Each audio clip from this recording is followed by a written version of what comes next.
What's up, y'all? So we're standing tuning here for this one, capo on the 2nd fret. Chord shapes, you got no relative to this capo. You got a D major, G major, A major, E minor, and an E major. You'll play that later. Alright, so the intro for this song, you're just gonna start out with this D chord here. And the strumming pattern I'm gonna do for this one, it's gonna be like a down, down, up, down, up. And repeat it. Down, down, up, down, up. So for that intro, just do something like this.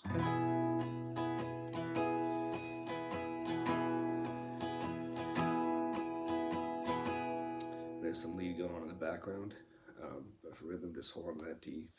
And then once the verse starts, if she starts singing, the progression is going to be, it's that same strumming, same timing. It's just going to be D major to that G major, back to that A major, we showed in the beginning, then all the way back to the D. And it's going to be on that D for another extra measure to restart the second line of the verse. But to break that up, I like to do this little hammer on here on the 4th fret on the A string. So open A, hammer on, open D before you go back to that D again. So just to kind of break it up, I'm going to show you what that sounds like now. Just play the verse for you.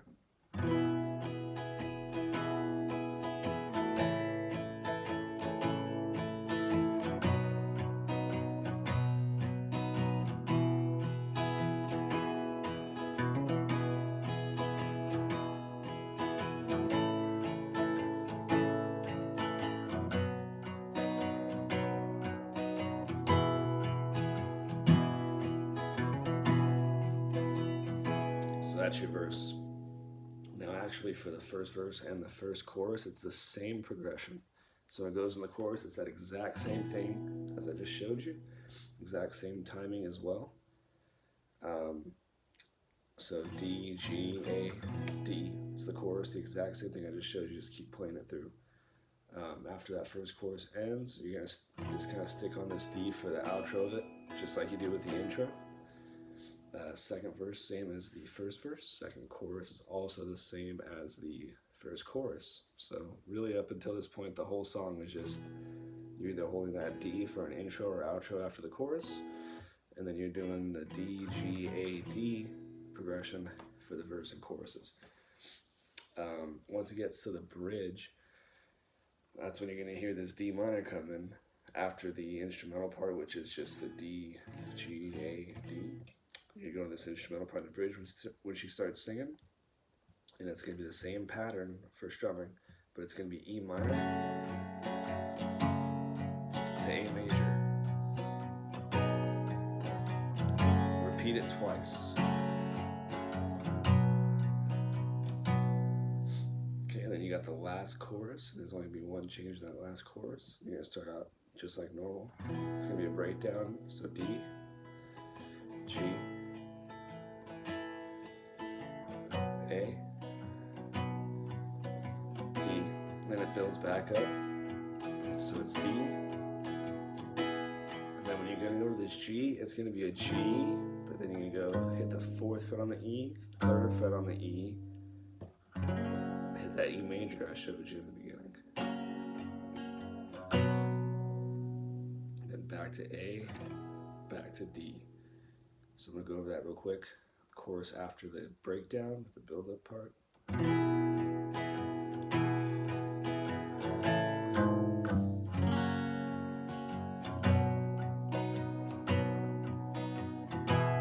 Just like that, okay? And then it's going to hit this A for the last part of the song where it rings out. And then I believe it ends on the D. So that should be it. So really the only time you're having a difference between, differentiation between that progression here is D, G, A, D.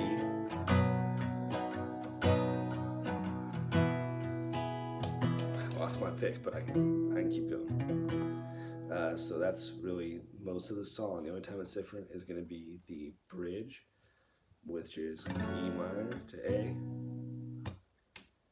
Do that twice, and then the last chorus when it's coming back up, you're building back up, and it's back big. You're gonna go D, and then it's gonna hit that G, 4th fret, 3rd fret, E major, A, D, then A, and then D.